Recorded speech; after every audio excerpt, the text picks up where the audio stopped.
ಸಖತ್ ಖಾರ ಬಣ್ಣ ಮತ್ತು ರುಚಿ ಆಚಿ ಚಿಲ್ಲಿ ಪೌಡರ್. ಮದ್ದೂರು ನಗರಸಭೆ ವತಿಯಿಂದ ರಸ್ತೆ ಅಗಲೀಕರಣ ನಡೀತಾ ಇದೆ. ಇನ್ನು ಈ ರಸ್ತೆ ಅಗಲೀಕರಣದ ನೆಪದಲ್ಲಿ ಬಡ ಕುಟುಂಬಗಳ ಮೇಲೆ ದೌರ್ಜನ್ಯ ಎಸಗಲಾಗ್ತಾ ಇದೆ. 60 ವರ್ಷದಿಂದ ಗುಡಿಸಲು ಹಾಕೊಂಡು ವಾಸ ಇರ್ತಾರೆ ಬಡವರು.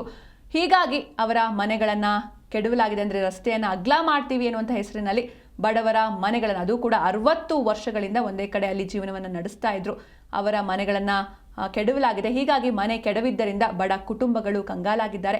ಮನೆಯ ಮುಂದೆ ಕಣ್ಣೀರು ಹಾಕ್ತಾ ನೆರವಿಗೆ ಬಡ ಕುಟುಂಬಗಳು ಮನವಿಯನ್ನ ಮಾಡ್ತಾ ಇದ್ದಾರೆ. ಕೋಗಿಲು ಬಡಾವಣೆಯಲ್ಲಿ ಅಕ್ರಮ ವಲಸಿಗರಿಗೆ ಮಿಡಿಯುವ ಸರ್ಕಾರ ಇಲ್ಲಿ ಬಡ ಕುಟುಂಬಗಳನ್ನು ಸಾಗಿ ಹಾಕೋದಕ್ಕೆ ಪಿತೂರಿಯನ್ನ ಮಾಡ್ತಾ ಇದೆ.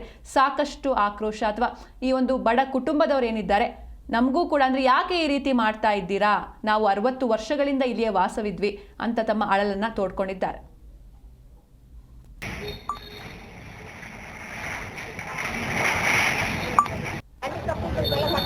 ಏನು ಬೆಳಕುತ್ತಿ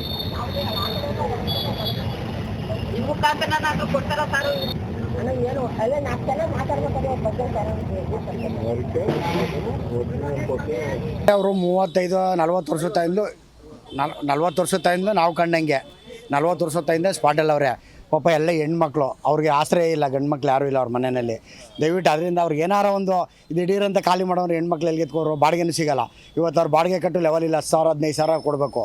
ಅದರಿಂದ ದಯವಿಟ್ಟು ಏನಿದ್ರು ಅಂದರೆ ನಮ್ಮ ಮಾಧ್ಯಮದ ಮುಖಾಂತರ ಕೇಳ್ಕೋದು ಏನಂದರೆ, ಆ ಹೆಣ್ಮಕ್ಳಿಗೊಂದು ಎಲ್ಲಾರ ಒಂದು ಜಾಗ ಕೊಡ್ಸಿಕ್ಕೆ ವ್ಯವಸ್ಥೆ ಮಾಡಿಕೊಟ್ರೆ ಎಲ್ಲರಿಗೂ ಅನುಕೂಲ ಆಗುತ್ತೆ. MLA ಅವರೇ ಆಗಲಿ, ಸರ್ಕಾರನೇ ಆಗಲಿ, ನಗರಸಭೆನೇ ಆಗಲಿ ಒಂದು ಒಳ್ಳೆಯದನ್ನು ಮಾಡಿಸ್ಕೊಟ್ಟಿಗೆ ಅವ್ರಿಗೆ ಒಂದು ದಾರಿ ತೋರ್ಕೊಟ್ರೆ ಒಳ್ಳೇದಾಗುತ್ತೆ. ಮಾಡಪ್ಪ, ನನಗೆ ಯಾರು ಇಲ್ಲ, ನನಗೆ ಕೈ ಕಾಲು ಸ್ವಾಧೀನ ಇಲ್ಲ, ಗೇಯಕ್ಕೂ ಆಗೋದಿಲ್ಲ, ಏನೂ ಇಲ್ಲ. ಮನೆ ಇಲ್ವಾ ನಿಮ್ಗೆ?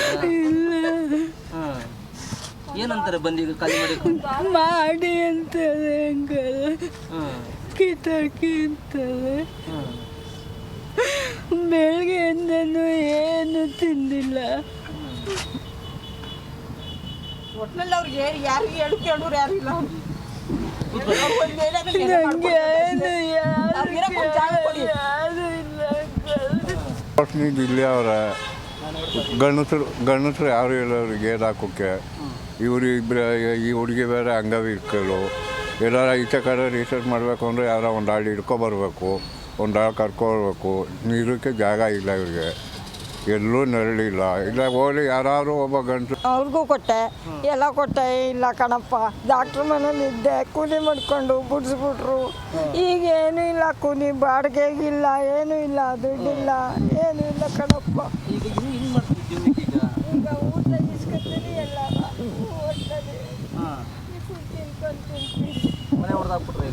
ಹೊಡಿತಾರೆ, ಕಣ್ಣಂದು ಹೊಡಿತಾರೆ.